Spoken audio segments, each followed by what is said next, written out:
Hello বন্ধুরা, আজকে আমি একটা নতুন চ্যালেঞ্জ ভিডিও নিয়ে চলে এসেছি।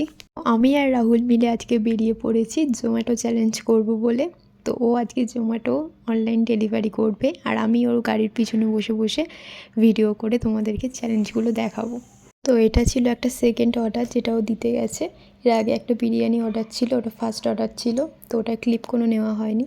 6টার সময় আমার ডিউটি কমপ্লিট করার পরে ও আমাকে নিতে এসেছিলো ডিউটি থেকে। তো তখনই আমি এই চ্যালেঞ্জ ভিডিওটা করবার কথা ওকে আমি বললাম। তো প্রথমে কিছুতেই রাজি হচ্ছিল না, তো অনেক কষ্টে ওকে রাজি করিয়ে তারপরে এই চ্যালেঞ্জ ভিডিওটা করছি। তো দেখা যাক আজকে ঠিক কত টাকা ইনকাম হয়। তো আমরা বেরিয়েছি প্রায় 6:30 নাগাদ।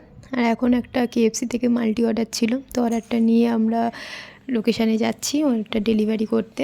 তো এর মধ্যে যেটা KFC থেকে আমরা অর্ডার নিয়েছিলাম সেই অর্ডারটা ক্যান্সেল হয়ে গেল, কারণ এখানে কিছু একটা পুজো ছিল, তো রাস্তায় ঠাকুর বের হয়েছিল, এর জন্য অনেক যানজট ছিল, তো আমাদের যেতে অনেকটা লেট হয়ে যাচ্ছিলো।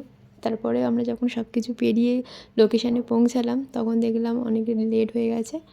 আর কাস্টমারকে কল করার পর কাস্টমার জানালো যে ওটা ক্যান্সেল করতে হবে। ক্যান্সেল হওয়ার পরে আমি ভাবছিলাম যে খাবারটা কি হবে। তারপরে কোম্পানি থেকে আমাদের কাছ থেকে 10 মিনিট সময় চেয়ে নিল অন্য কোনো কাস্টমার পাওয়ার জন্য। তো লাস্ট পর্যন্ত কোনো কাস্টমার পাইনি, তো খাবারটা আমাদেরই হয়ে গেল। তো এটা একটা লাভ হয়ে গেল আমাদের। আর এদিকে আকাশের অবস্থাও খুব খারাপ হয়ে গেছে, হালকা হালকা বৃষ্টি পড়তেও শুরু করেছে, যদিও আমাদের কাছে রেনকোট ছিল। তবুও আমরা ঠিক করলাম যে না, এরকমভাবে ভিজে ভিজে করা সম্ভব নয়। তারপরে বাড়ির দিকে একটা লাস্ট অর্ডার ছিল, সেটা কমপ্লিট করে বাড়ি চলে এলাম। আর এসে আমরা KFC থেকে ক্রিসপি চিকেন পেয়ে গেছি, সেটা খেয়ে নিলাম। বাই।